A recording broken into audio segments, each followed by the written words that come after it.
2025年嘅夏天好快就過咗啦，今次想同大家介紹下係劍橋影 Pre-Wedding。啱啱進入春天，天氣仲有啲凍，但係好彩嗰日陽光超級好。我哋仲特登租咗隻小船喺劍橋康河上慢慢影，成個畫面真係好似電影咁靚。後面當然會影埋劍橋中心嘅古典小街同埋學院建築啦。好快就到咗婚禮當日，劍橋影嘅婚紗相趕得切 show 出嚟俾賓客睇，當然仲有中式敬茶環節啦。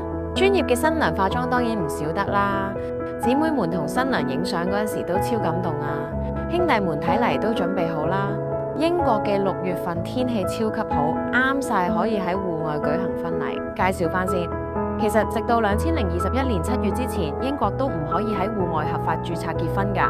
但係之後政府放寬咗規定，而家新人可以喺登記場所嘅花園、露台、草坪等嘅地方舉行正式嘅婚禮儀式。